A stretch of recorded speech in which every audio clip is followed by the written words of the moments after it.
of support. We're managing through great reductions of appropriation for the State University of New York. So it's a very difficult budget to go forward on. But the Empowerment Act is a cost-free way of investing in the citizens of the state of New York. So we're very hopeful that those talks will be maintained. Well, it's a cost-free way in terms of the taxpayers, right? But if the tuition goes up, I think that the Assembly Democrats, particularly those in the downstate area, are very concerned that people, particularly low-income and middle-income New Yorkers, will be priced out of the cost of getting an education, which is something, of course, that everybody is always arguing is something that needs to be done in order to get people out of poverty. Are you guys against this, Graham? Yeah. Well, of course there are requirements. Of course, the Act is tied to the Higher Education Price Index. There's a multiple of 1.5 times the HEPI each year, and a hard cap for the comprehensives of 5% and for the research centers at 8%. I don't think we're talking about pricing anyone out. There are requirements that we have taken on ourselves to reinforce the TAP issues so that all New Yorkers can access higher education.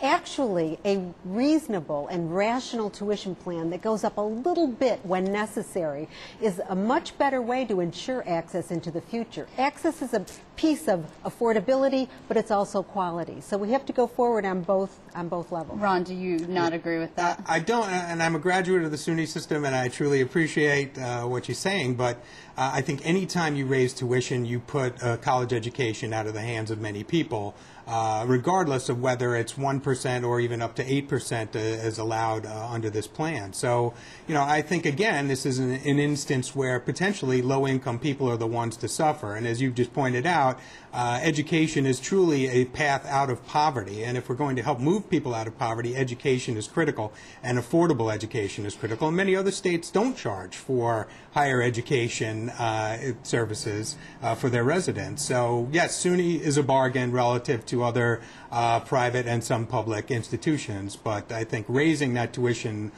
is going to be a problem for many people. I just want to break in for 1 second. We're getting some reports from the Capitol now as we're awaiting the governor in the Red Room that there is a veto stamp on that table and there are bills on that table, and so we are going to be expecting some vetoes, and I would expect that this is good news, in your opinion. Well, it depends on what he's vetoing. I mean, there's not much in there that we would not want to see him act on. I mean, we think they're spending too much money again this year. If there was ever a time to reduce state spending over the previous year, this would be it.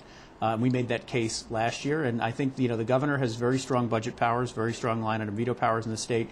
Governor Pataki used line item veto to remove well over $1 billion in spending that he thought was wasteful. And on a lot of these fiscal issues, Governor Patterson, I think, has been trying to do the right thing. He sometimes sends some confusing signals, like on borrowing lately, but we'll see what he does.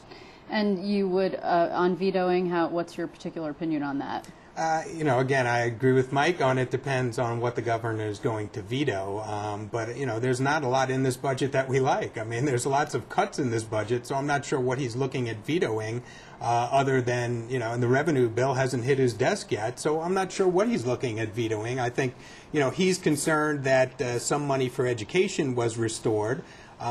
He's also concerned that there wasn't a property tax cap put in place.